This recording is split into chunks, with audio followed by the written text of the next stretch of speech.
Alors, je suis avec Jacques Moreau de Toulouse. Il y a une session qui s'appelle Patient Reported Outcomes. Alors, on dit PRO en fait. D'abord, avant de nous raconter un petit peu ce qu'il y a eu dans la session, Jacques Moreau, dites-nous un peu ce que c'est que les PRO. Alors les PRO, c'est ce qu'on pourrait traduire en français le vécu, le ressenti du patient. C'est analysé par des questionnaires, en fait des auto-questionnaires, on appelle ça PROMIS, donc PRO avec une questionnaire spécifique destinée à analyser l'anxiété, la fatigue, tout ce qui préoccupe le patient dans sa vie quotidienne avec la maladie. Et grâce à ces scores, à ces questionnaires, on peut réellement évaluer quel est le vécu de la maladie par le patient. Effectivement, ça intéresse moins peut-être le gastro-entérologue qui s'occupe plus de la cicatrisation muqueuse que le malade. Mais pour nous, le malade, c'est très important. Et dans tous les essais cliniques, maintenant, on évalue ces fameux PRO, considérant que c'est un objectif très important du traitement, de maîtriser cet aspect du vécu de la maladie par le patient.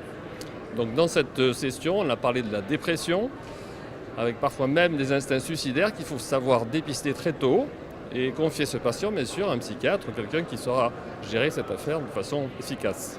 On a parlé aussi de la transition entre adolescent et âge adulte. Là aussi, c'est une préoccupation exprimée par le patient, souvent de connaître le médecin qui va le prendre en charge, l'infirmière qui va le prendre en charge. Donc, on a l'idée de vouloir instaurer des consultations mixtes de transition spécifiquement pour cette présentation adolescent-adulte.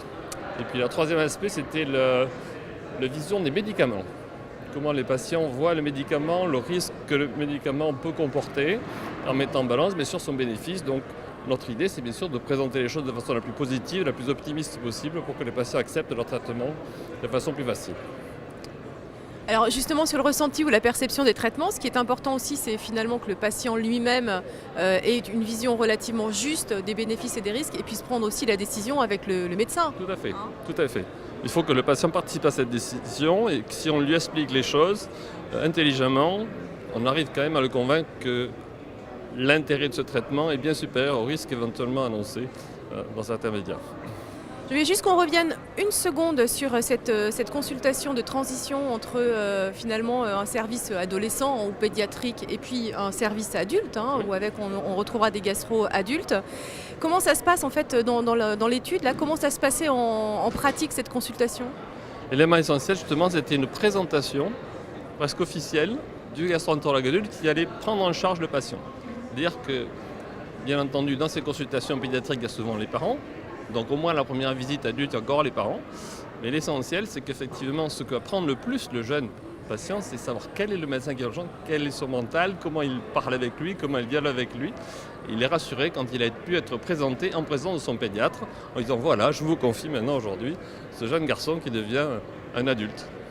Et par la suite, dans les consultations, les parents ne sont plus présents.